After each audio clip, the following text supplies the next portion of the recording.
Allez, on entame le débrief de ce match un peu fou de ce Sénégal-Côte d'Ivoire. Nouveau choc donc entre deux géants du football africain au stade Charles Konan-Banny de Yamoussoukro, avec donc cette qualification de la Côte d'Ivoire à l'issue des tirs au but.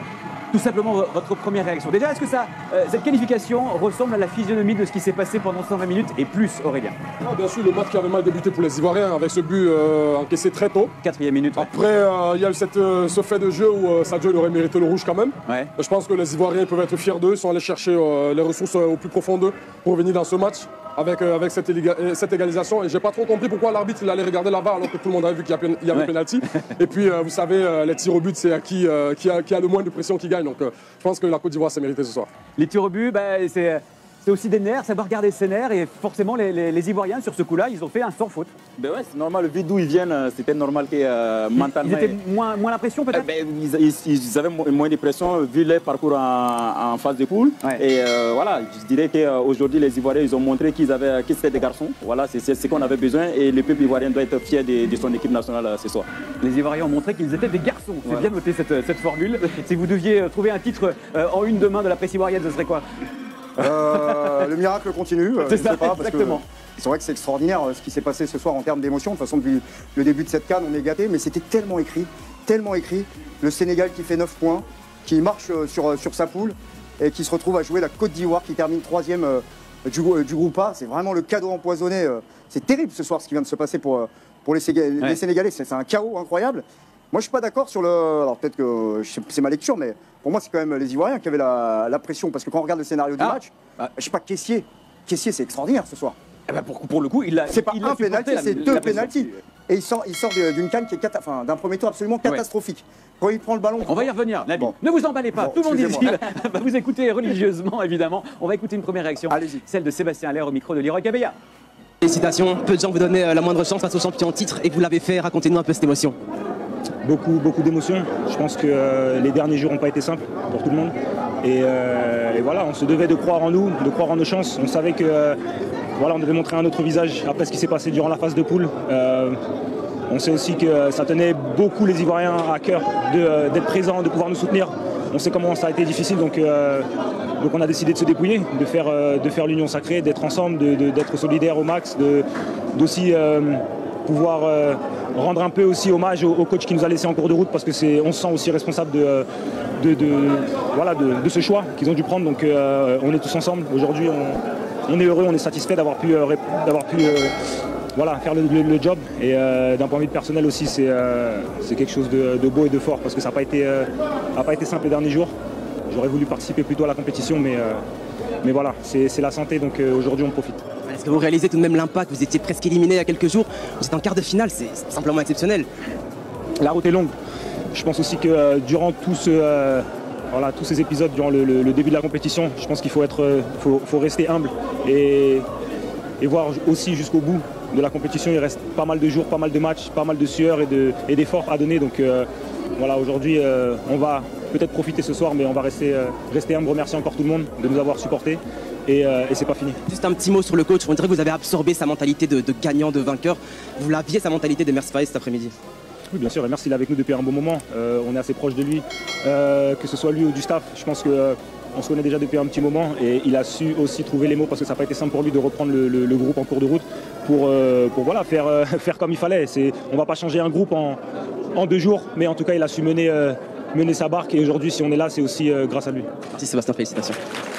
Voilà pour cette première réaction, il y en aura d'autres forcément au micro de Leroy Cabella. Le miracle continue, disait Nabil il y a un instant, et ce grâce à une séance de tir au but absolument maîtrisée par les éléphants. Il y a eu un peu moins de tirs au but qu'hier, 10 cette fois ce soir, et un seul tir au but manqué. On revoit tout ça avec dans un premier temps ce pénalty loupé par Moussa Niakhaté, le joueur de Nottingham Forest du pied gauche qui vient toucher le poteau de Yaya Fofana, pourtant pris à contre-pied à cet instant. Et c'est ce pénalty donc raté qui permet derrière à la Côte d'Ivoire de se qualifier, puisqu'on l'a dit, Franck Kessié va marquer ce pénalty victorieux et offrir la qualification aux éléphants, quart de finale de cette CAN.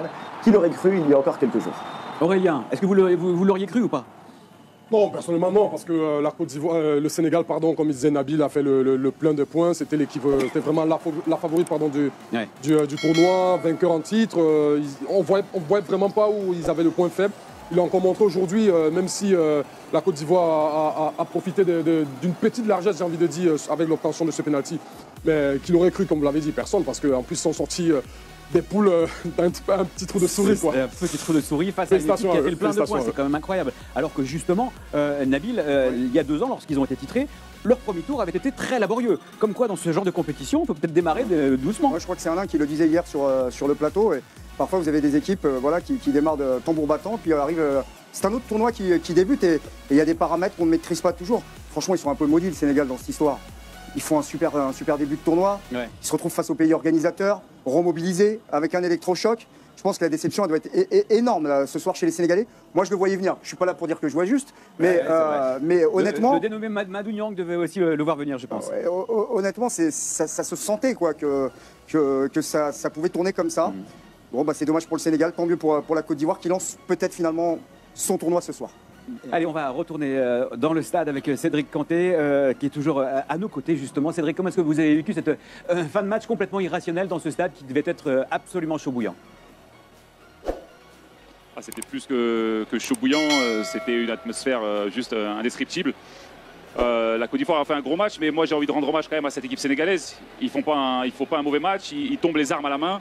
Pour moi, ils ont manqué un peu de justesse dans le dernier geste, parce que j'ai trouvé qu'ils étaient quand même en maîtrise, même s'ils ont laissé un peu trop le ballon à mon goût aux Ivoiriens. On savait que, contrairement à l'opposition entre Nigeria et le Cameroun, au niveau des qualités intrinsèques, les Ivoiriens n'étaient pas loin des Sénégalais, voire pouvaient les regarder dans les yeux. Donc il fallait une remobilisation mentale, psychologique. Et ils ont fait un match de bonhomme. C'est pas le niveau d'un 8e de finale de Cannes, c'est presque un niveau de demi ou de finale. Donc moi je suis quand même triste pour le Sénégal parce qu'ils ont fait tout ce qu'il fallait pour se qualifier et ils doivent se retrouver un peu KO, sortir en 8e. Alors que pour moi il y a énormément de positifs à tirer sur leurs prestations. Après voilà, c'est l'histoire du football, le côté dramatique, j'ai beaucoup insisté là-dessus. Mais quand vous avez de la qualité, vous êtes capable d'aller quand même très loin dans une compétition, surtout quand vous êtes chez vous avec le public qui pousse.